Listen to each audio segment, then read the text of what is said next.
vous avez droit aussi de faire vos commentaires. Vous avez droit d'avoir une opinion contraire à celle que moi j'ai. Vous n'êtes pas obligé d'avoir la même opinion. Boulos était à Paris, il était en France. Il est là et nous comprenons tous que Boulos est en France. C'est pour la politique congolaise. On peut parler dans le Sub-Saharan Africa, subsaharien, comme on dit en français. Mais nous savons que Boulos en France, il est parti, c'est pour le Congo. Il n'est pas parti pour autre chose. Mais il n'a pas seulement cité le nom.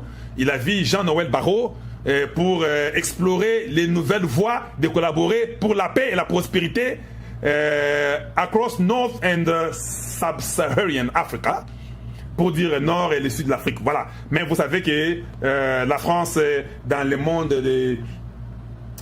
du nord de l'Afrique, il y a beaucoup de pays nord-ouest avec les Français, de consorts. Et comme nous parlerons du Soudan, Boulos c'est là-bas pour le Soudan, pour la Libye. La France est impliquée dans beaucoup de pays, le Tchad, tout ça consorts. Et Mali, tout ce que vous connaissez là, ils sont impliqués. Et Burkina Faso. Mais le gars devait parler avec la France.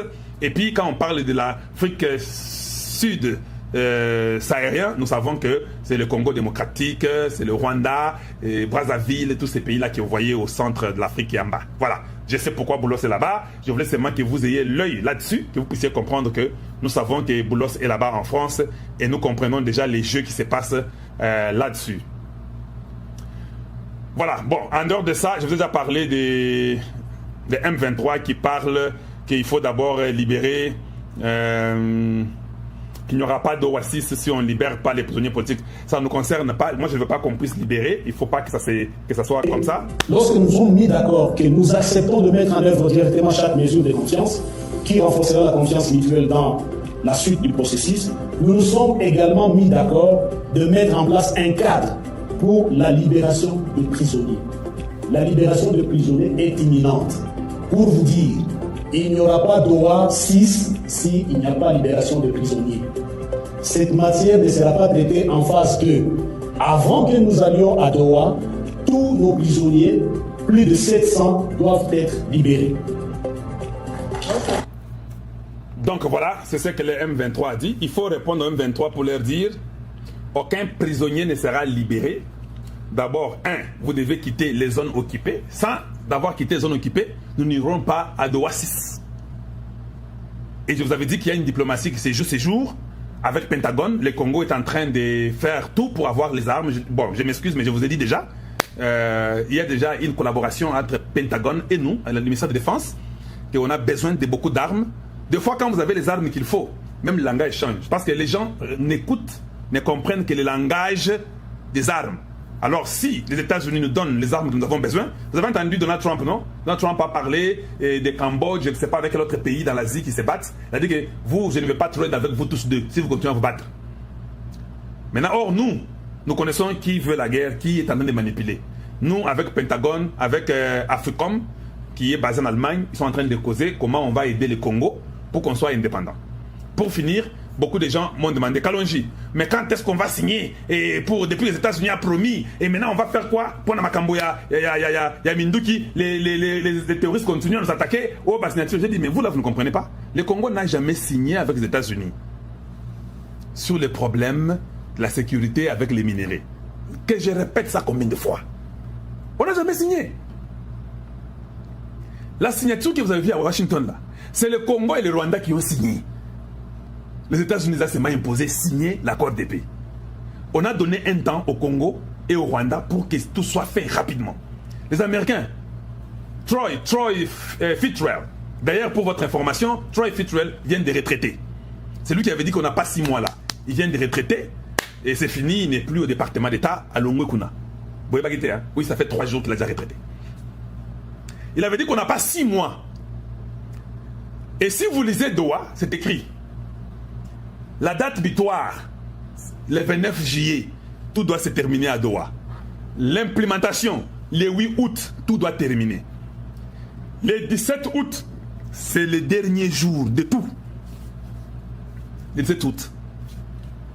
Moi, j'aimerais qu'on dépasse le 17 août. Les États-Unis sont en train de travailler présentement avec les Congo. Ils sont en train de travailler sur les deals. Qu'est-ce que nous voulons sur la sécurité? Ça n'a rien à voir avec le Rwanda. Ce que nous faisons à Doha, tout ça à Washington, on ne parlait que de la paix. Alors je répète avant de finir que le seul problème qui embête les Congolais, que les Congolais ne comprennent pas, la signature de Washington n'avait rien à voir entre les États-Unis et le Congo dans le sens de la protection. C'était une signature qui a été imposée par les Américains pour qu'il y ait la paix entre le Congo et le Rwanda. On nous a fait signer des papiers pour que nous puissions respecter. Comme aucun autre pays sur la terre n'est sérieux, sauf les Américains, ils ont dit que nous, on doit accompagner cette signature de la paix, que vous devez respecter. Ils ont implémenté, ils ont mis toutes les histoires d'Addis Abeba avec les HCR pour les retours des réfugiés. Tout ce que vous connaissez là-bas, je connais tout ça, mais je n'ai pas le temps, ce sont des longues histoires. Vous implémentez le 8-8, c'est la fin. D'ailleurs, le 29 juillet que je vous parlais, que Tshisekedi serait le 29 juillet pour un accord de sécurité et minéré. Mais ça a été repoussé. Les gens ont même dit que Tshisekedi devait arriver aux États-Unis le 8 août. Je vous informe que ça a été encore repoussé. Quand vous verrez le 29 juillet dépasser, le 8 août, tout ce qu'on fait là, ça passe. Que ça réussisse, que ça ne réussisse pas. C'est pourquoi Boulos va partout pour parler. Donc, la France a été beaucoup impliquée dans ce qui se passe à Doha. La France voulait un peu plus. Alors Boulos a pris l'avion lui-même pour aller en France, aller causer avec Macron et son équipe pour dire que non, le Congo, il y a eu beaucoup de morts. On ne peut plus aller dans ce sens-là. L'accord de Washington, c'est un accord final pour la paix de ces deux pays-là. Il n'y a pas un autre accord à ajouter. On ne parle que de l'accord de paix là. La France voulait faire un autre accord pour accompagner l'accord de paix. Les États-Unis ont dit niet. L'accord de paix de Washington est le dernier, il n'y aura pas un autre accord. Maintenant, les Français veulent peut-être se retrouver au Congo. C'est pourquoi Boulos est là. Si Boulos les convainc, il leur dit ce qu'il faut dire, vous verrez que tous les terroristes là vont seulement commencer à succomber, ils vont fuir un à un. Maintenant, après le 8 août, nous attendons le 17 août qui a été écrit dans l'accord de Doha. De Datia Souka, et ça 17 août. Il y aura maintenant un autre accord. Que ça marche à Doha, que ça ne marche pas, qu'il n'y ait pas Doha 6 ou 7, 8, 9, 10, ce n'est pas un problème. Les États-Unis, pendant que je vous parle, sont en train de travailler sur l'accord États-Unis-Congo démocratique. Je ne parle pas de Congo-Rwanda. Il y a un accord qui se prépare entre États-Unis, Congo démocratique, qui sera signé. Trump peut décider de le signer même demain. Ou bien il peut dire j'attends d'abord ma Doha, na Bangwa, va en Salema. Mais cet accord qu'on signera avec les États-Unis, avec le Congo démocratique, quand on le signe, hey, parce que cette signature est basée sur les minéraux du Congo avec la sécurité du Congo démocratique. N'a aucune question. Tant que les États-Unis ont compris cette chose, c'est la sécurité. Le Rwanda va dire que ça nous appartient à toute la question. Ou bien le Rwanda va dire que non. Et puis quand les États-Unis vous donnent la sécurité, ils vous donnent les armes. Il y a Africom qui est en Allemagne qui sera basé au Congo démocratique. Il y aura un camp militaire, base militaire américain.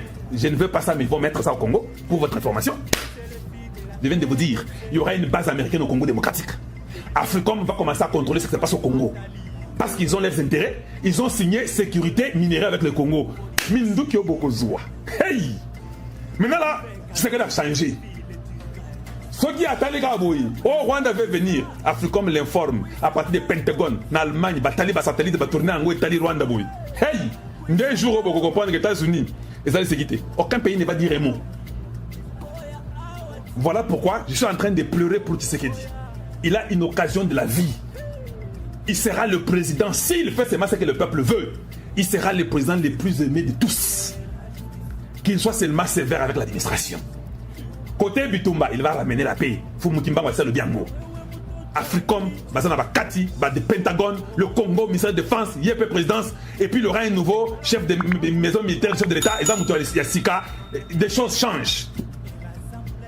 Donc, quand nous signerons avec Congo et États-Unis, il y a une question.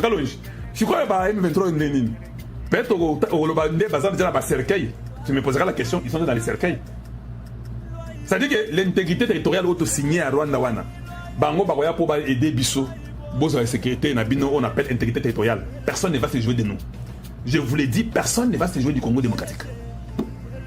C'est ça la peur que vous voyez chez Kamere, chez Kagame, chez Museveni, chez son fils Moozi, que tu vois avec Sassou Nguesso, que tu vois avec même l'Angola, avec Centrafrique, avec Ouganda, ou bien je sais pas, Sud-Soudan, avec Tanzanie, la Zambie. Bah, au bang que non, le Congo là, Quand ils ont la sécurité américaine, même la formation des militaires congolais est changée.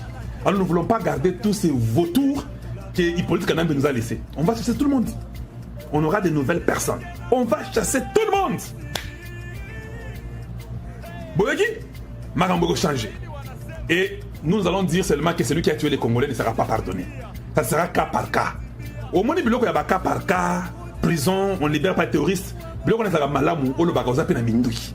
Tant que tu signer sécurité, ça sera l'accord États-Unis-Congo démocratique. Minerai, sécurité. Ah! Vous savez combien de milliards, des milliards et des mille et des mille et des mille, des trillions de milliards que le Congo a. Je vous pose la question, quelle sécurité vous pouvez avoir? Est-ce que vous avez même l'idée, vous autres là? Peut-être les autres, non, vous n'avez même pas l'idée. Donc, au Monica Rwanda, Babosa Rwanda, pas! Parce que là, Donald Trump ne va pas rêver. Il a parlé de AI avant-hier. Il a dit que personne ne va nous dépasser. Nous sommes ici, même nos enfants, personne ne les dépassera. Mais ces minéraux, ils auront ça. Ils auront chez vous. Pour qu'ils les aient dans la paix. Et que le peuple congolais soit content. Et que nous soyons dans la paix, qu'on ait du travail, l'emploi. Tu sais ce qu'ils vont nous donner comme sécurité? Et la base américaine descend chez vous. Et Africom descend chez vous. Et Pentagone contrôle chez vous. Que quelqu'un vienne encore vous importuner? Vous verrez? Combien d'encore vous importunez? C'est quand les choses seront différentes.